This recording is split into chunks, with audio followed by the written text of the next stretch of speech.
Welcome back to Just Chattin', and this is the series of videos we do on Thursdays and Sunday evenings, and this is just for our own amusement.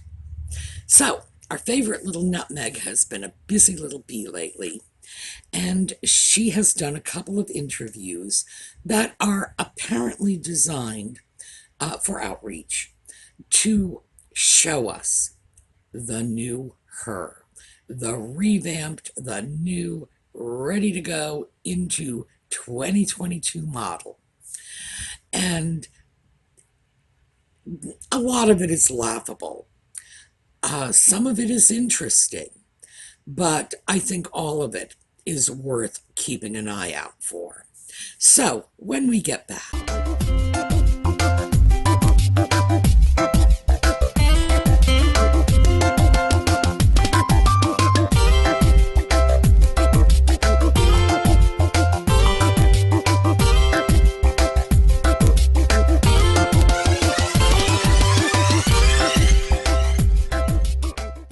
well, the two interviews are the other one with the New York Times, and this was hosted by Andrew Ross Sorkin, who is a person, if he is a journalist at all, I have zero respect for him because he handled this interview like the press handles high profile celebrities. Give us a smile, give us a quote, we're happy. And Melody Hobson was there as well on this. And the second interview was the Ellen DeGeneres interview. Now, I have to say, I do not have any expectations of Ellen DeGeneres running a hard-hitting interview. The woman is not a journalist. She was a stand-up comedian. This is a talk show. It's not. It's not a news program. So I want to make that very clear. I do not hold Ellen DeGeneres to the same standard that I would hold Oprah Winfrey to, who did start out as a journalist. That she certainly did not start out as a stand-up comedian. But Ellen, I have to hold to a different standard. You can't fault her if she doesn't go after the hard-hitting questions. She's a comic. It's a very different thing. But Sorkin, I don't know what it was with him. This was definitely a very soft interview. So let's take a look at some of the things that Nutmeg said, because I have to find some way to sort of frame this. So let's talk about the stuff she said. She started off the interview by quoting her husband. She didn't mention him. Now, mind you, she's there as the Duchess of Sussex, but she doesn't say, my husband, Prince Harry, or Harry. She never mentioned his name once, which is really interesting because if you're not trading on your husband, why are you using the title? My husband says, with great privilege comes great responsibility. Now, let's start with, I don't think Harry's ever said that in his entire life. I don't think Harry ordinarily uses words like privilege and responsibility. I'm not sure he knows what they mean. Also, that's a quote from Spider-Man. So, oh, here, let me... Remember, with great power comes great responsibility. So, she's gone from cribbing from Eleanor Roosevelt, and then she's cribbing from some poor woman who wrote a book about her miscarriage in Canada, and now she's cribbing from the comic books. It's like you're watching the bar drop before your very eyes.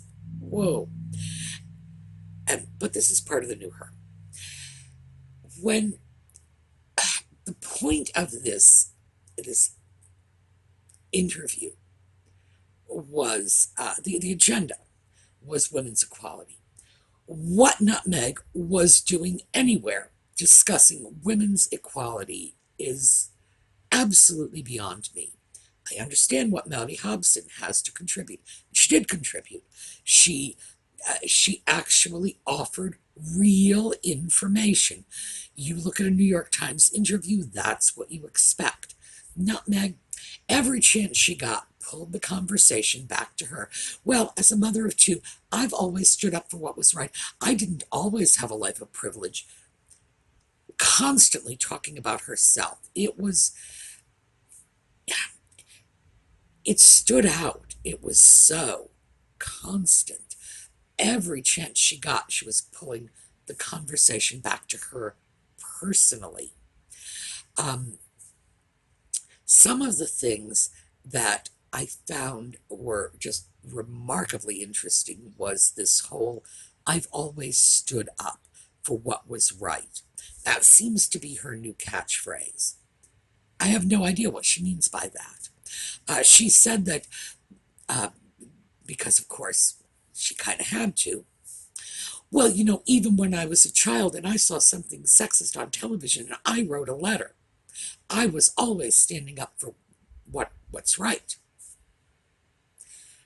Then later, at the conclusion of the interview, when Sorkin had brought up the court case in the UK, well, I'm just doing what I think is right. I'm standing up for what's right, as I've always done. So it's a new catchphrase. Regardless of the situation, she's applying that. But of course, we're supposed to take away from this that she is a person who always does what she thinks is right. Zero evidence of that, frankly, in her life, the history of her life, which is very public. There's absolutely zero evidence to support the fact that she has ever done what's right. Usually, when you find people who do what's right, there are all kinds of stories and anecdotes. They will have given their time, they will have given their resources, they will have, they're off building houses for Habitat for Humanity or whatever. That's not Nutmeg. This is not someone who is standing up for what's right. In fact, this is a person who's made her career on the sexual exploitation of her body. And, it's sad but true, that is a fact. All of the work that she has, her entire corpus of work as an actress, has been, to some degree or another, sexually exploitative. It's unfortunate, but that's what it is. So, no, did she stand up for what was right in terms of the general perception of women as human beings rather than sex objects? I think not. I think, in fact, she did everything she could to contribute to that. So, no, not impressed. Also, another thing that I noticed in this, and I don't know if anyone else noticed this, but we have a new catchphrase. The time parents spend with their children is, quote, a very sacred time. I've heard her use this phrase a couple of times now. It's a very sacred time. Strikes me as weird coming from a woman who, to the best of my knowledge, has never attended a religious service voluntarily in her entire life, certainly has not attended religious services in the last 2 years since she's returned to the US. We haven't. If she had, we would have known about it. It would have been a PR event. So, anybody seen her at a church? Show of hands, because I have not. But she's tossing around the words like sacred. That's something I think we need to watch for in the future. We need to watch how many of the political campaign boxes she's going to tick. I'm a mother with 2 children. There, family box. I have a husband, family box. I've always stood up for what I thought was right. Well, I'm not sure what box that is, but that's one politicians like to tick off.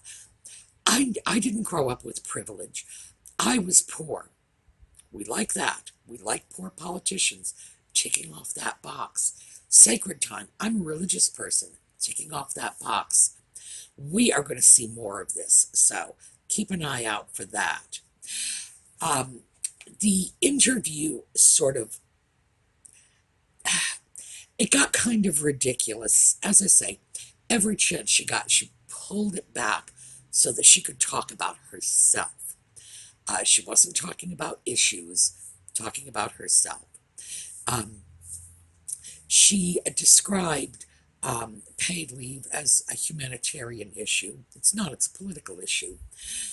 She criticized social media, claiming that it needed to carry warning labels like cigarettes. So apparently, social media, if you go on Facebook, you're probably going to die of lung cancer. Just keep that in mind. Um, she also mentioned that when she was on Suits, she worked with 200 people. She's throwing out her resume here, basically. I worked with 200 people.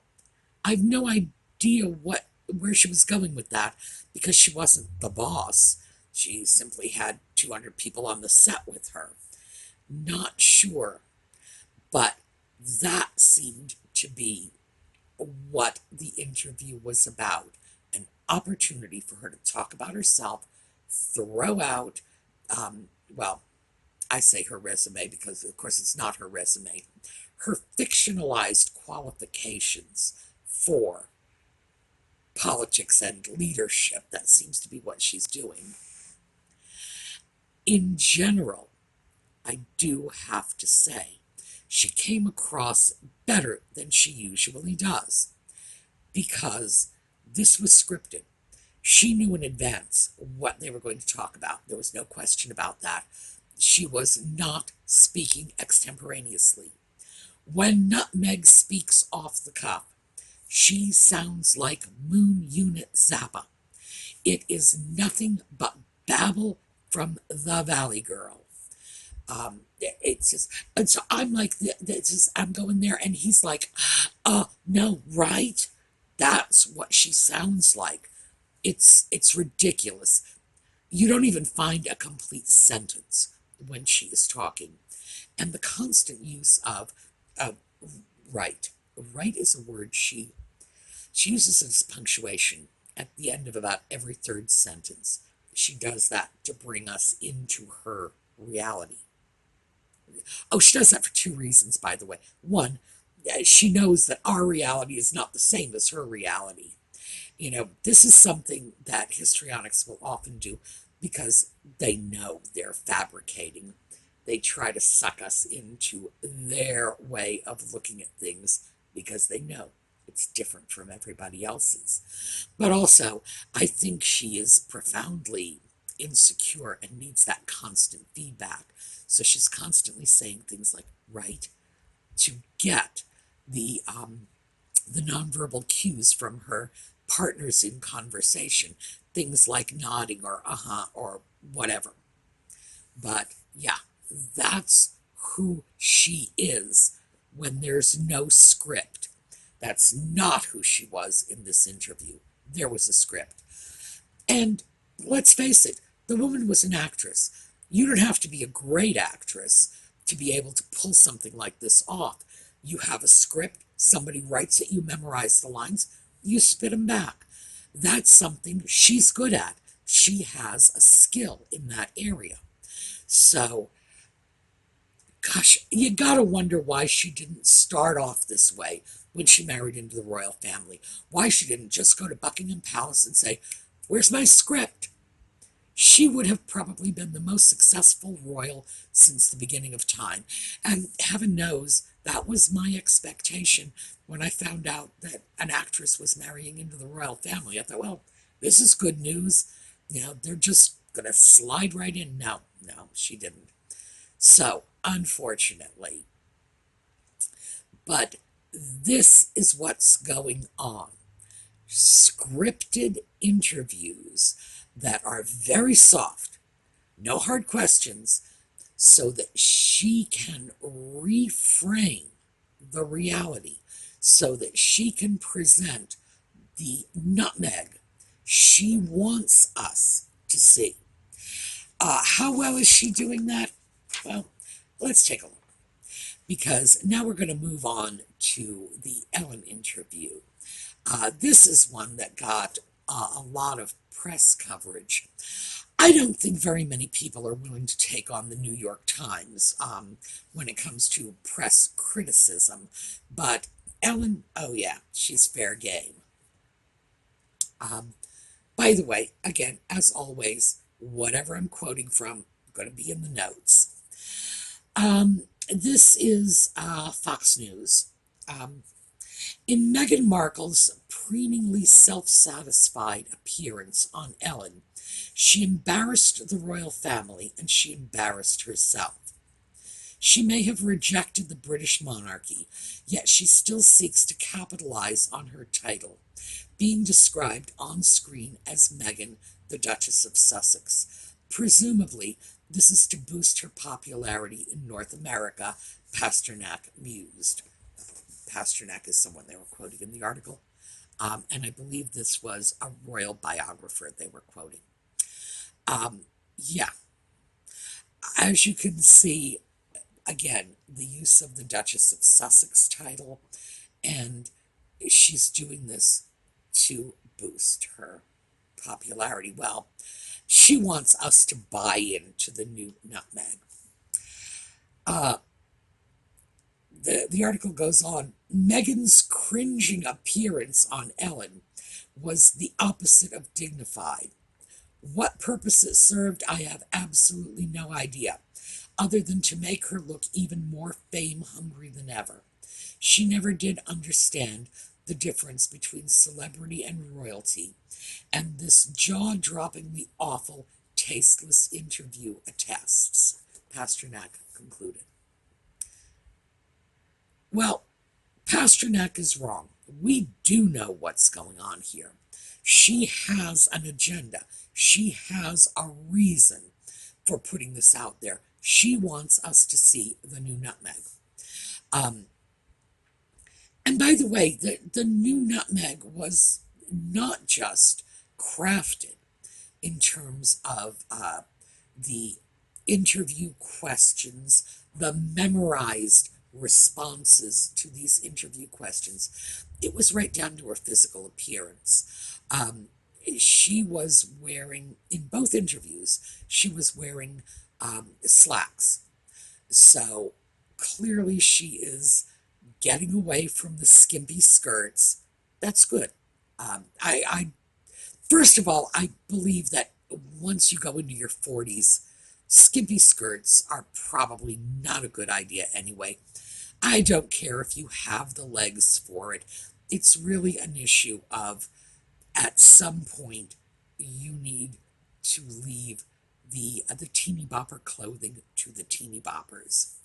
But she was dressed respectably, although in the Ellen interview she was wearing a white blouse that looked like she had stolen it from an early 19th century romantic poet, or possibly an early 19th century pirate. But I'm not sure what that was all about. Nevertheless, she was dressed respectably. Her body was properly covered. This is new for her in terms of doing television interviews, because in the past, no, she has worn skirts right up her butt, and she seems to think that's just fine. So what we're seeing is a package, a repackaged nutmeg out there. There is a method to this madness. Everyone was saying, oh, how boring these interviews were. Yeah, they're boring. Of course they're boring. But the fact is that she is looking for boring. This is what she's going for, because it's starting to occur to her that controversial is not doing her a lot of good. So, no, I think this is absolutely by design. Daily Beast, got some more on this. Meghan spoke briefly about the importance of paid parental leave, a worthy drum she has been beating of late. Well, that's a matter of opinion. And there was also a segment with an inspiring woman who started a community based free hair braiding scheme in the pandemic. Her charity received a donation of $20,000 from Ellen and $20,000 from Meghan. Not true. The $20,000 from Meghan was from Archewell. So this is $20,000 from people other than Meghan who are donating to this charity. Let's keep that in mind. Also, I have nothing against a woman who is going off doing charitable work. Good for her. Anybody doing charitable work, any kind of charitable work, is good. But hair braiding? I'm not sure. I'm not sure what I'm missing in this. I'm clearly missing something. Because children are going to bed hungry at night. Children in the world don't have proper medical care. They are dying of preventable, treatable diseases. And Nutmeg can't find any better place to put $20,000 than hair braiding. I'm just not getting it. All right, back to this. Okay, that was my digression. Meghan and Harry have made endless complaints about the unfairness of the press coverage they typically receive. The Ellen interview suggests an exciting new model of Sussex media management. Don't allow questions from anyone other than a confirmed lickspittle. Soft interviews. So clearly, that's what this goal is. They need to stay out of the hardball press, and they need to go over to the soft interviews. By the way, Harry is not part of this. He's not being interviewed with her. Wonder what that means. And I'm sure it means something. She refers to him. She refers to husband and children. Remember, that's a box you have to tick off if you have political ambitions. You have to have the husband, you have to have the kids, because that's what American voters want. But still, Harry's out of the way. She's doing this. She is revamping her image. I have heard people say left and right that she's planning a political career. Who knows? I don't know what goes on in her head, frankly. To me, the inside of her head is probably one of the scariest places in the world. I'm glad I'm not there. But is it politics? Is it something else? There's definitely something going on here. And she is attempting to alter her image. Clearly, it's not working. What's happening is the people who are favorably disposed to her to begin with. So all of the media sources that were all along saying, oh, the beautiful Duchess of Sussex, oh, the brilliant Duchess of Sussex, oh, the magnanimous charitable Duchess of Sussex, they're still saying the same things. But all of the people who tend to look with a more critical, perhaps even jaundiced eye, are pulling this apart. So is it doing her good? Is it getting her new people moving into the, moving onto the Meghan bandwagon? Let's put it that way. I don't see that. I'm not seeing that at all. What I am seeing is a potentially successful revamping of her image. Now, when I say potentially successful, she's going to have to keep this up for a long, long, long time, because she's already done a lot of damage to her own image. She's the one doing it. Other people are not. She is the one lying. She is the one bringing lawsuits, lying to the courts, lying in interviews, criticizing a 95-year-old woman. Oh, please. That's, it doesn't get a lot lower than that, frankly. She's done this. No one is responsible for her negative press except her. She'll have to work a long time to sort of shore that up, to clean up her image. She's clearly trying to do it. I've heard politics. I have also heard commerce. That she is not going to be a desirable product endorsement person if people don't like her, if people don't respect her, if people don't hold her in some esteem. Not going to work. So that's the other thing that I've heard. You know, she is running for office at some point in the future. She needs product endorsements. So take your pick. Fact is, she could be looking at both. She could be looking at this from a financial point of view.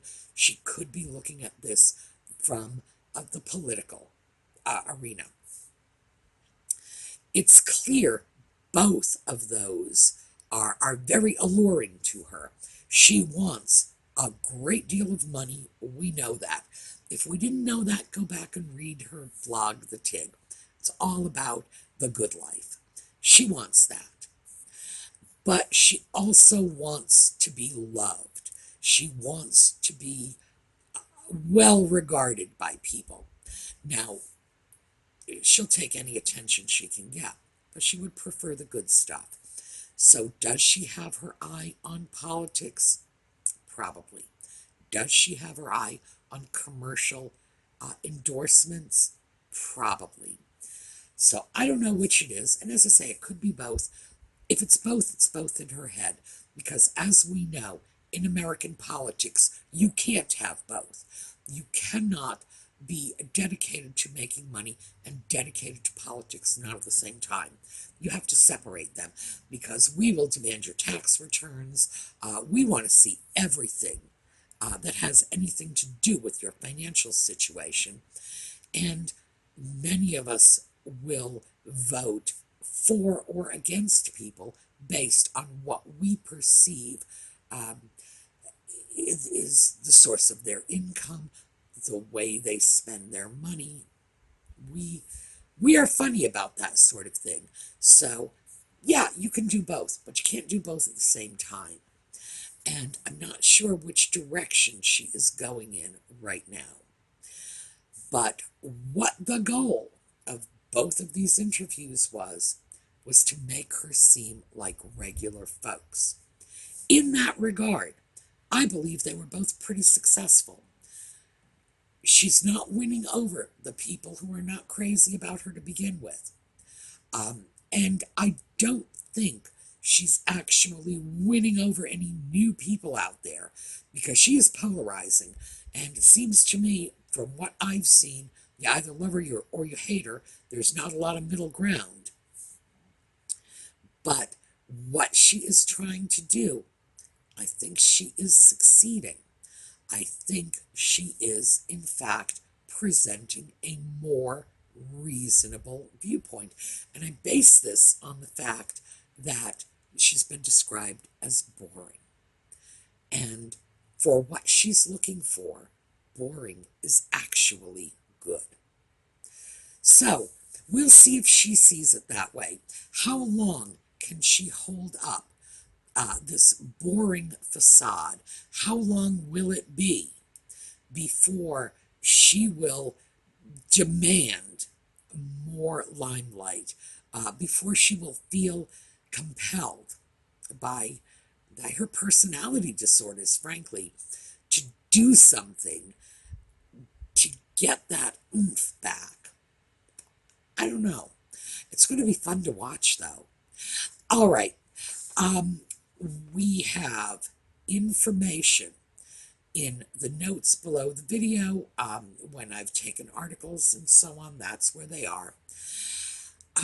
We are still doing giveaways over on the SueMe Angels Facebook page. Just go on over, check it out. That is the vehicle through which we are giving out our holiday presents and spreading a little holiday cheer. So go on over, check out the giveaways, and stick around for the fellowship because it's a great group of ladies over there. Oh, and gentlemen too. I'm sorry, I say that, but it's not all women. There are men there as well. Let's take a look at a slideshow on the way out. As always, I want to hear from you in the comments. What do you want to take a look at next? Always open to that. All right, have a terrific day. I will see you next Thursday for another Just Chattin'.